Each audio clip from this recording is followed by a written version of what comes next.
34 वर्षात तब्बल 57 वेळा बदली झालेले हे आहे IAS ऑफिसर अशोक खेमका, ज्यांनी कारवाई करताना सरकार काँग्रेसचं आहे की भाजपचं याचा विचार केला नाही आणि त्याचंच फळ म्हणून त्यांना 57 वेळा बदली भोगावी लागली।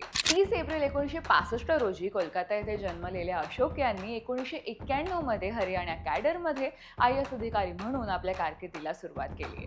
त्यांच्या 34 वर्षाच्या सेवेत त्यांनी हरियाणाच्या 7 मुख्यमंत्र्यांच्या कार्यकाळात काम केलं। त्यांच्या 66 बदल्यांपैकी 21 बदल्या 2004 ते 2014 दरम्यान भूपिंदर सिंग हुड्डा यांच्या नेतृत्वाखालील काँग्रेस सरकारच्या काळात झाल्या, तर 2014 नंतरच्या बदल्या मनोहरलाल खट्टर यांच्या नेतृत्वाखालील भाजप सरकारच्या काळात झाल्या।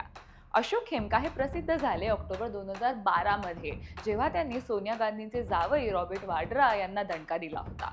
त्यांना एका जमीन व्यवहारात गैरप्रकार झाल्याचे आढळले आणि त्यांनी हरियाणाच्या लँड कन्सॉलिडेशन आणि लँड रेकॉर्डचे महासंचालक असताना रॉबर्ट वाड्रा यांची स्कायलाइट हॉस्पिटॅलिटी कंपनी आणि real estate company DLF universal limited यांच्यातील 3.5 एकर जमीन व्यवहाराची म्युटेशन रद्द केली।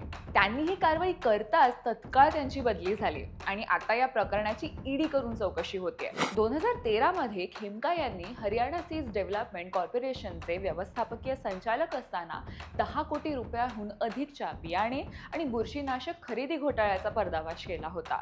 या प्रकरणामुळे त्यांना पुन्हा बदलीचा सामना करावा लागला। 2014 मध्ये भाजप सरकारच्या पहिल्या कार्यकाळात खेमका यांना ट्रान्सपोर्ट कमिशनर म्हणून नियुक्त केले गेले, परंतु त्यांनी ओव्हरसाइज ट्रक्सना फिटनेस प्रमाणपत्र देण्यास नकार दिल्याने जानेवारी 2015 मध्ये हरियाणा ट्रान्सपोर्ट संप झाला। यामुळे त्यांची अवघ्या 4 महिन्यात बदली झाली।